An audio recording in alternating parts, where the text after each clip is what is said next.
All right, let's dive into something that could totally flip the internet on its head. Imagine this. You can use the cloud, but without having to trust a single giant corporation with your data. Yeah, that's the big promise behind what we're talking about today. A people-powered cloud. Let's get right into it. So this really is the question at the very heart of SiaCoin. Think about it. Right now, when you use Amazon or Google or Dropbox, you're basically just handing over your most valuable information and, crossing your fingers that they'll protect it. Sia comes along and proposes this radical shift. It asks, what if you never had to trust them in the first place? Okay, so here's the deal. Right now, a handful of tech titans, they hold all the keys to our data kingdom.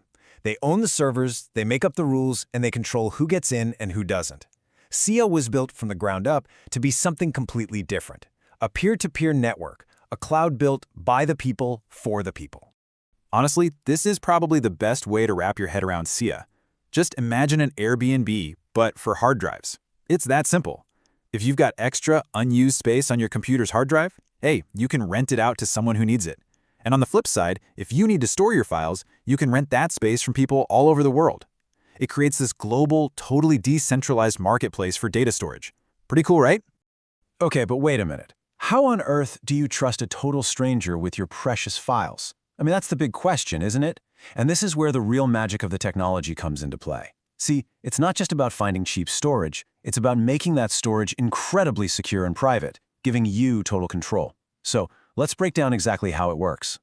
The whole system runs on something called smart contracts, and you can think of these as, as unbreakable digital handshakes.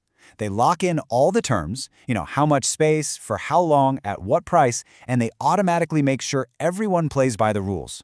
The best part? There's no middleman, no central company needed to manage any of it. Now, this is where it gets really interesting. Let's look at the actual security process. So first, before your file ever leaves your computer, it gets completely scrambled with encryption that only you can unlock. You have the only key. Then, that encrypted file is shattered into a bunch of tiny pieces. And finally, those pieces are scattered and sent out to dozens of different hard drives all over the world. So get this, no single host ever has your complete file. To them, it's just useless junk, which makes it incredibly secure for you. Okay, so how does this whole thing work financially, right? How do people actually get paid? Well, that's where SiaCoin, or SC, comes in. It's the native cryptocurrency of the Sia network, and you can think of it as the economic engine that powers this entire decentralized marketplace. So its first and most obvious job is really simple. It's the money of the network. If you want to rent storage space to back up your photos or important documents, you pay for it using SiaCoin. It's a direct, peer-to-peer transaction. No banks, no credit card companies.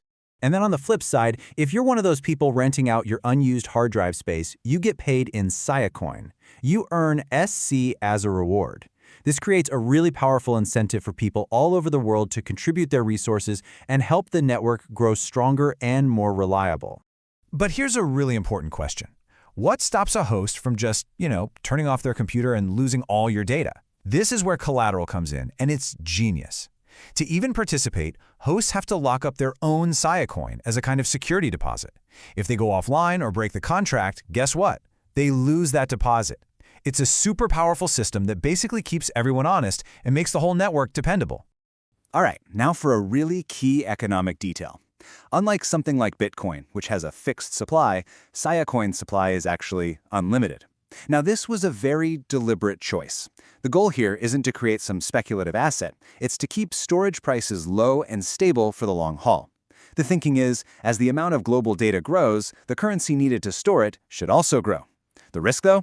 Well, it's inflation, especially if the demand for storage doesn't keep up with all the new coins being created. Sia was a real pioneer in this space, but they definitely aren't alone anymore. The whole idea of decentralized storage is really catching on. And now there are some other major players building similar networks. So the question is, how does Sia stack up against the competition? And this comparison here really lays out the landscape perfectly. Sia's biggest advantages, its age and its maturity. I mean, it's been running since 2015, and its relentless focus on being the low-cost leader. Now, competitors like Filecoin and Storage, they came along a bit later, often with a lot more funding. They're trying different technical approaches and are really pushing hard for developer adoption. So it's kind of a classic battle, the established veteran versus the well-funded newcomers. Of course, no project is without its challenges. For SIA to truly take on the cloud giants, it has to navigate some pretty significant risks, all while continuing to innovate and, maybe most importantly, make its platform easier for everyone to use. So let's be really clear about the challenges here. We've already talked about the potential for inflation and the fierce competition. But there's also the user experience itself. I mean, right now, setting up as a host or a renter can be a little technical for the average person. And finally, being an older, more niche token means it might not be as easy to trade on every single major exchange. These are the real-world obstacles they're working to overcome. But the team is definitely not standing still.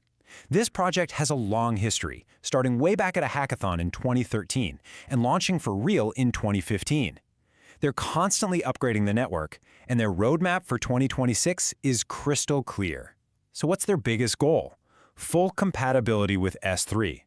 Now, S3 is basically the universal language for cloud storage that Amazon created. Making SIA speak that language? That's huge.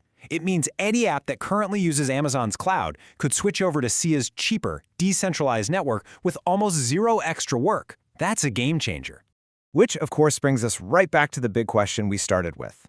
With its long history, its focus on low costs, and a really clear roadmap, SIA has a real shot at becoming a foundational piece of a more decentralized internet.